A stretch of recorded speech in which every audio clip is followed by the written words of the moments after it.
En wal ka shanka wal ka paiba dek ron kina dangro udijan dangro de bakal te kon keller maybe kon di ala ling ka kwi logadan en sha lukre which ka juba ala luk doctor ek machar luk en kor ude bakalian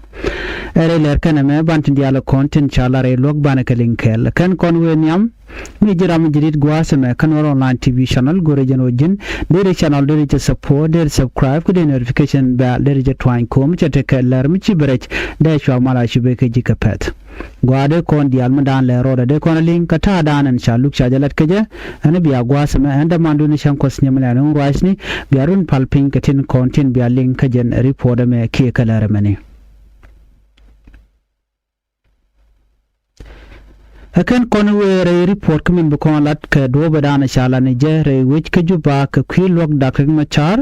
nan yamende lar ya gwas me chala de wonene te kanetin konti lat ka luk tin chal ka jachni netin konti lat ka luk dak machar chala do jachni dang dok shika je ka president salva ke me yadit pan ka chang ka bangman ka pai badak ronkin dang ro jan dang ro bakal mi shika je ke chika ro ka kwi Doctoreg machaten keri kweze chalat ko gore jeno de look de je look ke de je record ke audio kene video and when mo en manan ci tokten kana kon ngaju no bana report ana chalat ke kwi logan walle ta dana chalu je bana jeling mar de ne bianga je kan kon were ler kan me bianga je no ne president salva ke me yadit awajen lugo dere we gwadulka ala Africa Union meeting ende latka Addis Ababa ka chanya dangre bakkel ka payba dak wonki dangro jen dangre bakkel kwa kuje mo lugo jen dere we ka jama bane mo report bane keling ka jen report meni akenya makan kon wen yam gor jeno de yen channel de support de yen subscribe ku de notification bell ina try kom ci tekaler mi ci bre gwat mi da chama ci be ka yakapet ban tin kon lat ku ban ka ci link kel ka do dan de kon ka link ja keri poden chalat gwasame ka ci ban gwata me kan woro 9 tv channel bialing amana na chalat gwaluk lu ga dan chaluk ni dakrin ma char keri podan chalat re wichin winemi te ke ripon mi chalat gwas me mude kon dial tikangitin ka jaw dana chalane je chalan wona na gwaton china chub gwa lokko de dakma char de lugu de ladan walle ki de ne dial de kan lian kamandana dakma char be jalat chalado wona na chinetin kontin ala difen loyori wa chicken letter dan ki warga dan chikana kam netin kontin te gwa lok ki ne ko la prosecutor tin gorga janode ka dakma char de kan yen wa chicken warga dan e chikana kam ka chanyo kamulo ke jaka chala de wona na gwasa me kamandan la roda gwasa dana cha luk cha janyor ci special court dan luk dak ma char ka jen chang ka jen je lat la mande chala de wona na ci kan luk dak ma char ci kana nyogo makap kana jok first by president dak ma char ramkel mi request je la de wona na ba joda ba je record ko dong de je lat ka kwi recycle ni ka jen lukan well lukan koru de dien ra wiki juba sika application e chikana to minyo do gor ka request ko de dagma chade lugde de je look en wala se jodi wona na chinetin kon tilla ji loki prosecutor ne de kon ngwange dagma char ka lukan koru de bakalian awa chicken respond chika warga din kan nyom gor kene ka warga mo chikana kamne kon de la defend lo yere dagma char gwalo ka freedom all ka capital juba te mi chikan lat gwas money Ramadan a lead prosecutor wude shalka ajo shawar ga ce je tup ka je kam defend lawyer ka jen session mo ka je lukan kor wude bakalem ki defend lawyer dakra ma cha la lawyer kul wal kul she confirm no ne shi ka war ga ci kan je ki copy ci kala do ne bu ko respond ki bi kan mandan ki no gireda ka do be dan ci ko ci kan lar ka je bi kan nyoko mu kan guch mi chalat no mi chalo ki chanok kineri kola defend lawyer dakma charge ke log jogo no ne mo jene ka gwat ki additional time mi mo bine warga me bine review ko je ki bine guj warga dan cha kam ka prosecutor ko prosecution team gwaze dan cha kam warga ko de dakma char de lugde de je record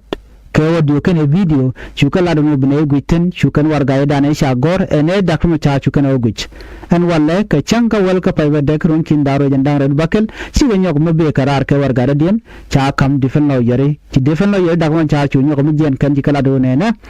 bne guiten ka jen mishit kana mene Chief Judge Stephen Simon Bijgwa la members of 3 judges panel chikalu yukani chu jok andugo mo chaja kap ka changa warau ka pay wadak ronki na dangraw wirjan dangraw yid bakel ajan changa dan en ba application mo men cha kam difan lo yare bikana go ke bikanu respond kam nan tikana ujigreida kwa kuje no misikana no no Dr. Machar ba lugla baji record ke charge record no take ticha gore te to ba guje ne tin content la defend lo yere Dr. Machar Dr. Machar je Ramadan and dijen kane te kona loka cha ne man cha ka look ka ci kana the night and kore da na ci to no chicken kan korin matin me da na ci da ladre weekend nasir Dobe dan yan gane Dr. Machar ne dial ngai kana no ajen kwi kore da na ci to kan nasir ka panal state ka payde gun kin dangro jen dangro de dich shukume marai ke self ke yadit shukan Dr. Machar shukan yen kana ji kware lat kana no shukume SPLA ayo chigurun matin gwade dan ci korche toktin na mo cha ngaje no chi tok e ka ko kume SPLA ayo chiga pada me dan ci oda lat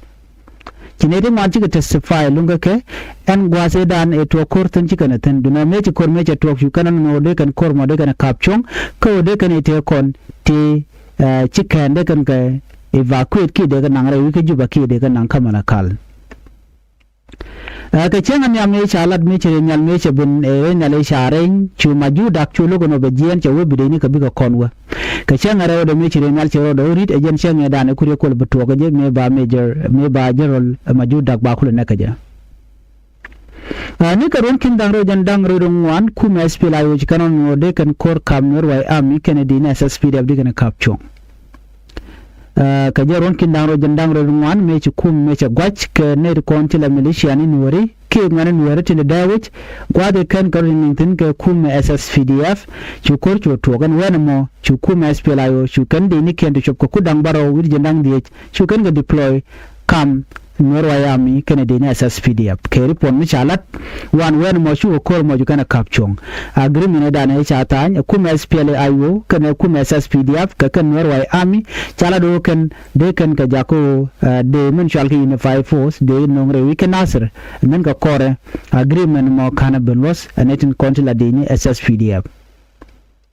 kawan kina dangro jan dangro de chu kor mo choro de nyoko mi le rode kam de ni SSPDF kanen Norway Army an kore da ne chi tuok cha de ni SSPDF cha ka juch gwa mi shalat de ni SSPDF no cha ka ne chu ku dangro jan dang de baro ga chu kala do kan ete ka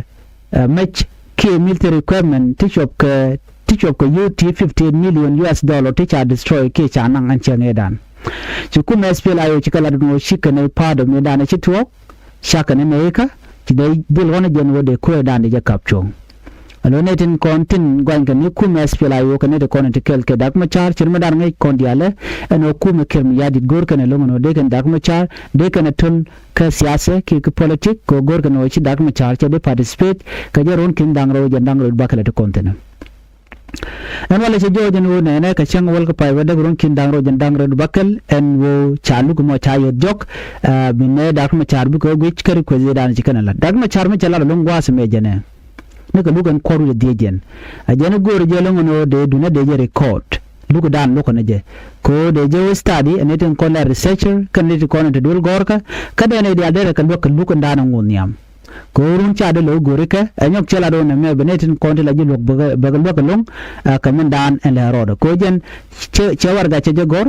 te geritel stereo cha gor ka jen gore video bo en wo ba khazel Michael na mone chikume maraike selfke mi yadi chikana gor chana me chari ko tajalat me chiko gutino chiko nyoko lunjo ka warga da den kan kana laro no chinenok no chikume maraike Dr. Machar ki defend lo yere kon shunkel ka Dr. Machar chikala do buko gutin yami kan jego no telerek and then diogo jeno dong de lug de chunyo ko mi yot ka jetin ka jen chang waro ka pay wadak ron kin dangro ujen dangro wi de bakel